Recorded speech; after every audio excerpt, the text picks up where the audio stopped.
그리고 오늘 예배 다 마치고 파틀락 있습니다. 우리 손님 여러분 파틀락 참석해 주시기 바라고요. 그리고 기도회 하겠습니다. 기도회 끝나고 또 우리 안마 받으실 분은 또 남아주시면 좋겠고요. 그리고 우리 성복 형제하고 말씀을 좀 나눴는데 혹시 교우님들 라이드가 필요하시면은 안식일에 좀 말씀해 주시면은 뭐 댁에 가실 때라든지 아니면 교우실 때 그 밴으로 도움을 드리겠다고 말씀을 했습니다. 그래서 참고하시기 바라고요. 우리 함께 기도하시고 말씀을 보겠습니다. 하늘아버지, 이 귀한 한 시간 주님께서 우리에게 말씀하여 주시옵소서. 우리가 빈 마음으로 주님께 나아갈 때 주께서 영으로 채우시고 또 일주일을 살아가는 힘을 주시며 특별히 이 자리에 참석하지 못한 주의 귀한 백성들 있는 곳곳에서 같은 은혜로 함께 하시며 또 치유의 손길을 많이 불어넣어 주셔서 그들이 회복하고 다시 우리와 함께 예배할 수 있도록 주님 도와주시옵소서. 모든 말씀 예수님 이름으로 기도합니다. 아멘. 잠언 16장 9절입니다. 잠언 16장 9절.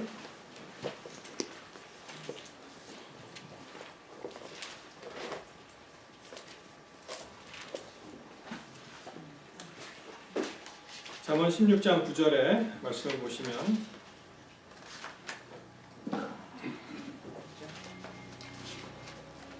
사람이 마음으로 자기의 길을 계획할지라도 그 걸음을 인도하신 자는 여호와시니라.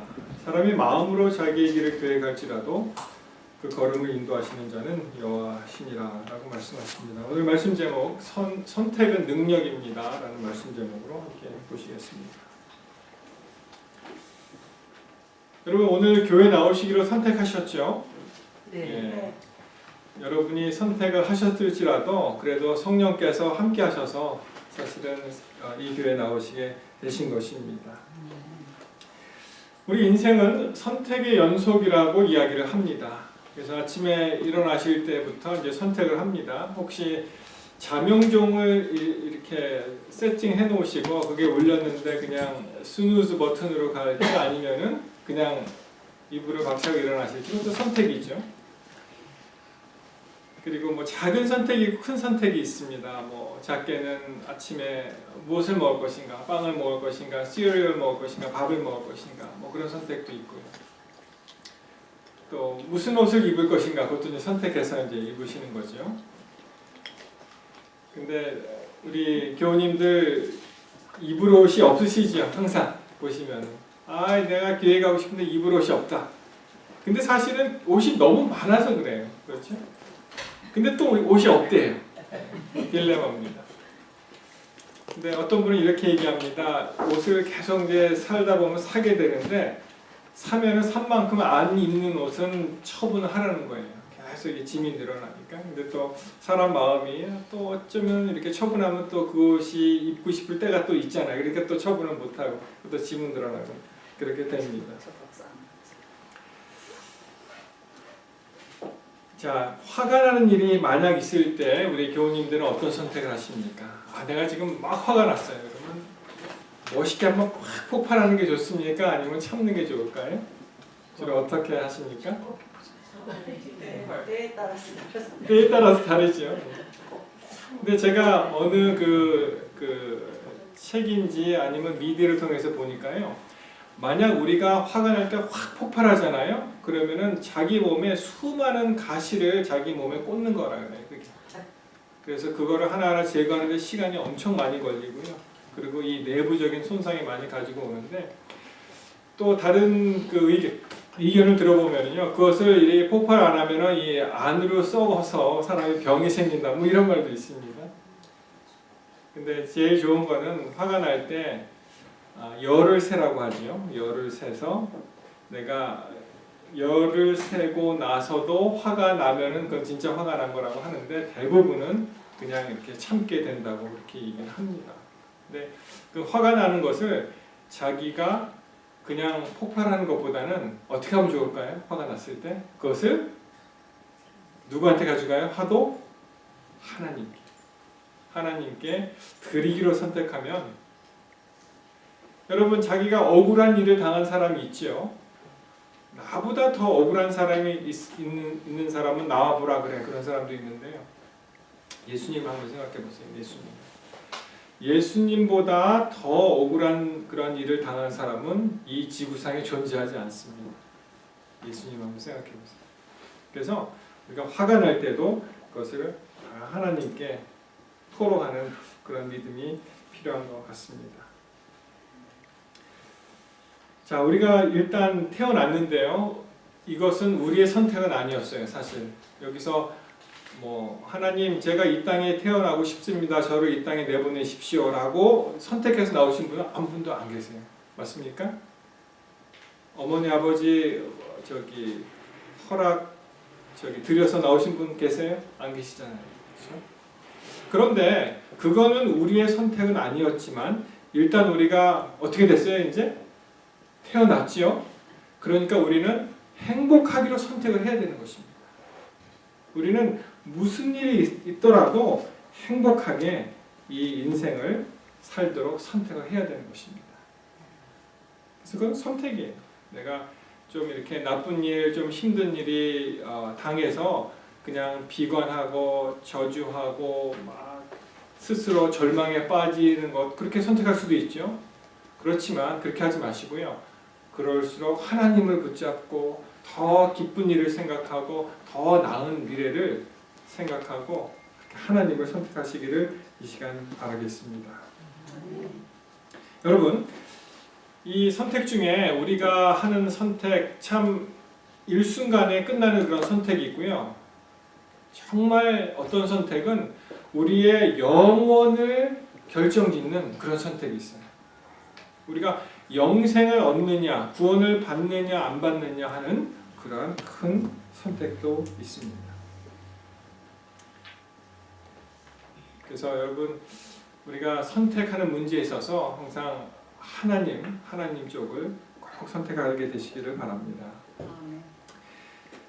시드니 셀던이라는 사람이 있습니다. 이 소설가지요. 여러 가지 책을 쓰신 분인데 지금은 작고했습니다. 1917년에 이제 이분이 태어나신 분인데 아버지가 독일계 유대인이었고요. 어머니가 이제 러시아계 유대인이었습니다. 이분이 이제 미국에서 이제 자라나게 되었는데 굉장히 힘들었습니다. 이 젊었을 때. 왜냐하면 이 세계적인 작가가 되었지만 젊었을 때에는 약국 배달부, 약국에서 이 약을 배달해주는 배달부의 그 고달픈 생활을 했어요. 그 생계를 책임지고 그거를 매번 이렇게 하다 보니까 너무 힘드니까 이 사람이 다른 생각을 이제 갖게 되었습니다. 죽을 결심을 하게 된 것이죠. 근데 이 시드니 셀던이라는 사람의 그 죽기로 선택한 그 결정, 그것은 참 어떻게 보면은 무모했는데요. 그건 뭐냐면은 자기가 일하는 약국이 있죠. 약국에서 이 수면제를 훔쳐서 수면제에다가 위스키를 더하면은 잘 죽는다. 그렇게 이제 알려져 있기 때문에 그런 이야기를 듣고 두 가지를 섞기로 그렇게 결정을 했습니다. 그가 자서전에서 이렇게 얘기합니다. 그 당시에 내 인생에서 잘못된 모든 것을 닫아버려 할 시간이었다라고 그가 자서전에서 고백을 합니다. 그러면서 그가 죽을 결심을 하면서 이 삶이 부당하다 이렇게 생각하고 정말 신이 존재한다면 하나님이 계신다면 나에게 그 모습을 보여주세요 라고 이렇게 절규를 하듯 그런 생각을 가지고 이제 자살로 들어갔는데 그만 그 계획이 수포로 돌아갔어요. 왜냐하면 아버지에게 그 계획이 발각됐습니다. 아버지가 그 계획을 이제 알게 된 것이죠. 근데 그 자살하려는 아들하고 이를 막으려는 아버지의 그 대화가 참 흥미롭습니다. 아버지가 이렇게 묻습니다. 갑자기 그런 결심은 왜 한 거니? 라고 물어보았어요. 이 말을 들은 아들이 참 머리가 복잡했습니다. 어디서부터 말씀을 드려야 할지 모르겠다. 그러면서 얘기를 합니다. 그 얘기가 이렇게 됩니다. 내가 얼마나 외롭고 답답한지 어떻게 설명할 수 있을까? 나는 무언가를 필사적으로 갈망하고 있었다. 밝은 미래를 원했지만 그런 것 따위는 없었다.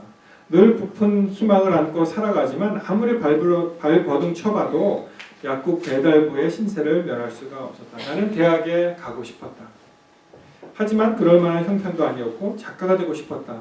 그러나 수십 편의 단편을 써서 잡지사에 보냈지만 돌아오는 것은 깔끔하게 Thank you 이렇게 오면서 그러면서 거절되는 편지를 받는 것입니다. 그런 이야기를 뚝 들은 아버지가 이렇게 얘기합니다. 세상엔 아직 가보지 않은 그런 곳들이 참 많아. 시드니, 너는 작가가 되고 싶어 했잖니? 아들이 대답합니다. 아버지, 그거는 어제 이야기였어요. 아버지가 또 물어봅니다. 그럼 내일은? 자, 이 시드니는 작가가 되고 싶었고요. 아버지가 그 얘기를 했을 때 그거는 어제 이야기입니다. 나는 그것을 이룰 수 없습니다. 라고 얘기했을 때 아버지가 그럼 내일은? 하고 물어봤어요. 내일은. 그러니까 이 아들이 대답을 못하는 거예요. 아버지가 이렇게 얘기합니다. 내일 무슨 일이 일어날지 모르잖아. 인생이란 원래 소설 같은 게 아니겠어? 페이지를 넘기기 전에는 무슨 일이 일어날지 아무도 모르는 거란다. 나는 내가 너무 빨리 인생이란 책을 덮어버리는 걸 보고 싶지 않구나. 다음 페이지에 쏟아져 나올 숱한 기쁨과 즐거움, 행복을 누리지 못하고 너무 일찍 인생의 책을 덮으면 너무 슬프잖니? 내 삶의 페이지는 내가 직접 써가야 한다는 것을 명심해라. 이렇게 얘기했습니다. 여러분, 어떤 분이 이야기를 하는데요. 이 빚에 쪼들리니까 자기가 직접 그런 경험을 하게 되니까 사람이 왜 자살하는지를 이해를 조금 할 수 있겠네요. 그래서 이 아들은 그 말을 곰곰이 씹어봤고 아버지 말이 옳다는 것을 이제 느끼게 되었습니다. 여러분, 그 다음에 어떻게 된지 아십니까? 계속 이 할리우드의 소설 요약하는 잔업을 했고요. 또 드라마 작가가 되었습니다. 결국에는 53세, 53살에 이제 소설을 발표하고 그 이후에 유명한 이 소설가가 되었습니다. 2007년에 90세의 나이로 이분이 세상을 떠나게 되었는데요. 생일 88살 맞은 그 생일에 자서전을 또 냈습니다. 부제가 뭐냐면은 또 다른 나예요. 또 다른 나. 시드니 셀던 또 다른 나. 누구에게나 또 다른 나가 있다. 시드니 셀던은 또 다른 나와 마주했기에 성공이 있었다고 말한다. 지금 당신이 마주하고 있는 또 다른 나는 어떤 모습일지 상상해 본 적이 있는가? 지금은 정말 형편없다고 나에게 미래가 있겠냐고 의기소침한 당신에게 분명 또 다른 나가 있다. 또 다른 나를 만나는 힌트가 있다. 매일 페이지 한 장이 넘어간다. 그 페이지 한 장을 어떤 글로 채울 것이냐 하고 시드니 셀던은 따뜻한 시선으로 묻는다. 여러분, 이렇게 세상적인 이야기를 하더라도 감동이 옵니다. 내가 아직은 끝난 것이 아니고 내 인생의 책장을 다 덮을 필요가 없다. 미래는 또 다른 나를 내가 발견할 가능성이 있다 라고 이야기하는데, 하물며 우리 믿는 사람들이 하나님께서 우리와 함께 하신다면 참 얼마나 멋있는 그러한 미래가 열리지 않겠습니까? 그래서 말씀하시기를 우리가 하나님께 우리의 모든 것을 맡기고 전적으로 그분을 의지하면 우리가 마음으로 계획하잖아요. 그래도 하나님의 섭리하심으로 그 길을 인도하시는 분은 하나님이시라고 말씀하십니다. 비록 오늘 암담하고 참 처참하고 절망 가운데 있을지라도, 그러나 우리가 하나님을 믿잖아요. 그러면 그 길을 인도하시는 분은 하나님이라는 것을 잊지 말고 기억하게 되시기를 바랍니다. 하나님이 우리와 함께 하실 거예요.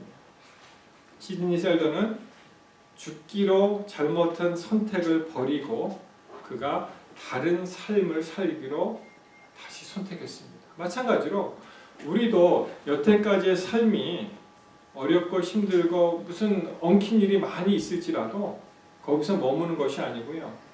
하나님을 하나님을 선택하게 되시기를 바랍니다. 그러면 우리의 인생이 하나님께서 인도하시는 그 길로 우리가 갈 줄 믿습니다. 또 하나 이야기가 있습니다. 여러분 그 이지선이라는 그 우리 지금은 벌써 36이 됐더라고요. 뭐라고 해야 됩니까? 작가라고 해야 되나요? 그가 쓴 지선아 사랑해라는 책이 30만 부나 팔렸대요. 근데 그가 다시 이번에 그 힐링 캠프라는 프로그램이 있습니다.